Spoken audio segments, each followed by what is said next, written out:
Hey everybody, it's Thursday, so it's time to sew. Hope everyone's doing well.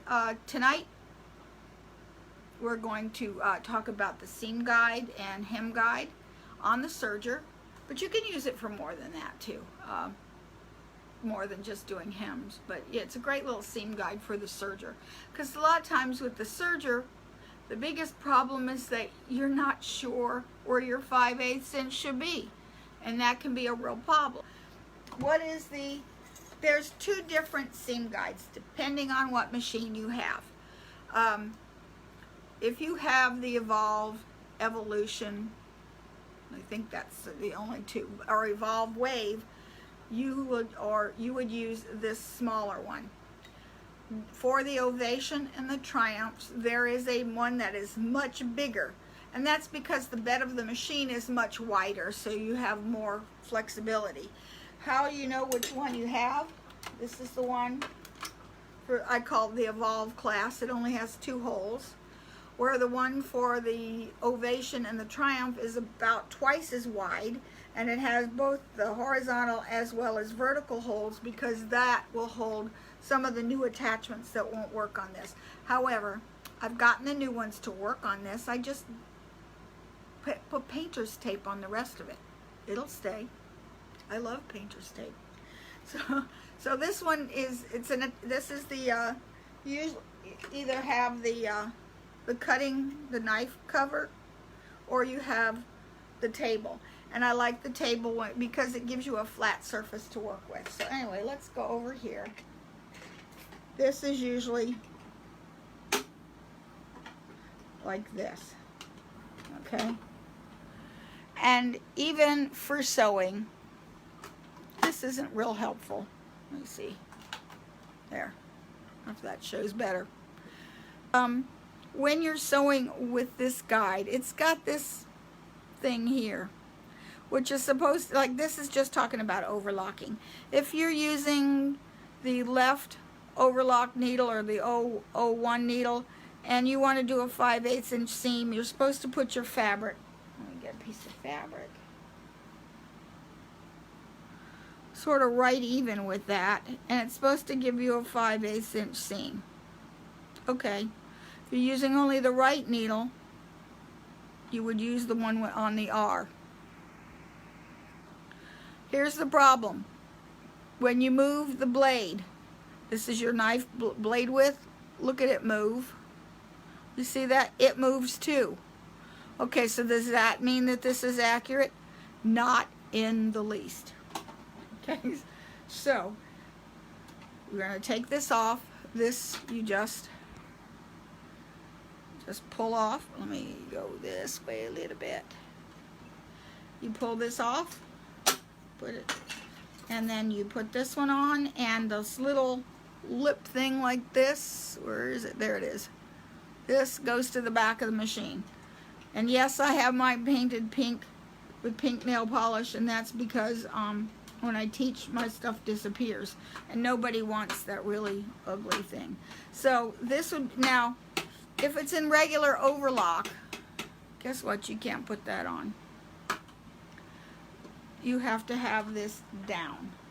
So you would turn the hand wheel until that this upper looper. Wait a minute. See, normally this upper looper is in the way. This is your upper looper, and see, it's jamming stuff up. So you would put your indicator to the down position, turn your hand wheel. It's going to lock that upper looper out of the way, and now, magic, you can close this. Okay? Wonderful. Okay, so now you can put your attachments on it. That's really all this does, is it gives you a flat bed to sew on, just a little bit, not a whole lot of clearance space. So that can be sometimes a challenge. I have my machine set up for cover stitch, and a lot of times when we're doing a cover stitch, we're sort of guessing where to place this. So, where did it go? Here it is. So this can attach. This would go here, and you can put it, depending on where you want to move it, you can use the two. I'm just going to use one for now. To find out where you want your guide, this is where it helps to use your seam gauge. What you have to do is figure out how big you want your hem. I want to hem this here. This is about 1.25 inches. Okay? So, I know this isn't going to be in the right place.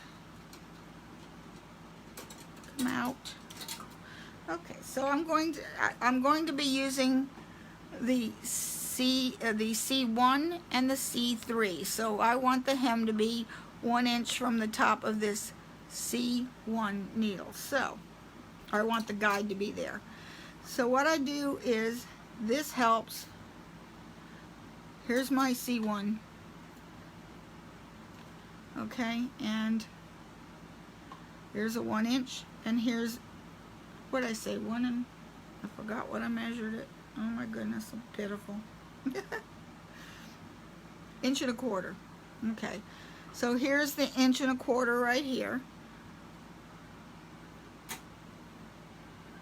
1.25 inches is right there. So what I do is, here's my needle right there, and I want to go 1.25 inches where my guide will fit. So I'm going to scoot this guide until that reads 1.25 inches. Then I'll put my screws in.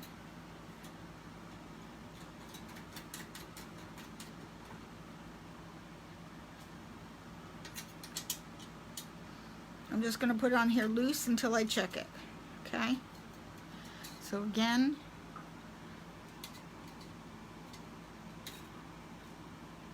my needle is here, and that's little, there's about there's 1.25 inches. See, I'm checking this guide. Now I'll tighten it down.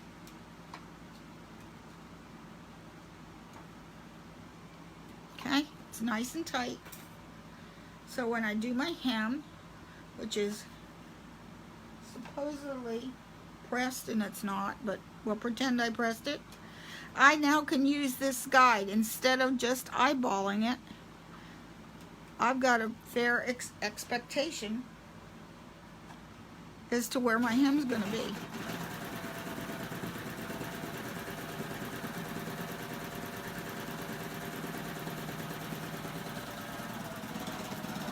Okay, and look, I caught it.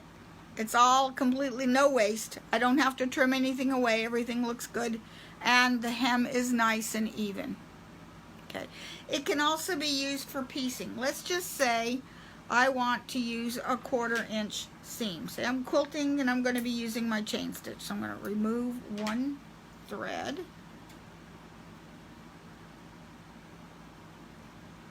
Okay, I move that thread out of the way, because you know, if you don't take the thread out, it goes visiting and wreaks havoc with the machine when it causes a knot. So I'm going to remove this needle, because now I just want to do a chain stitch. And so again, I got that on there tight. Okay, and now this is going to be in the way. Okay, here we go. Okay, my needle is right here, and I'm just putting that, extending my seam gauge right under there so I can see. Then I can move this over until I have 1/4 inch.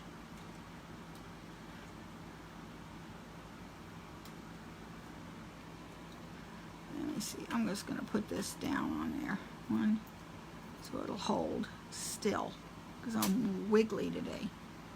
Okay, and 1/4 inch guide. Lock it down. Tighten the screws.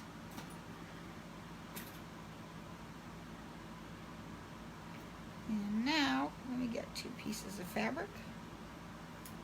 Okay, put them right sides. I can't cut straight, can I? Okay, put them right sides together. And I'm going to change this over to chain stitch. Now I've got my guide for my 1/4 inch seam. That's too long of a stitch.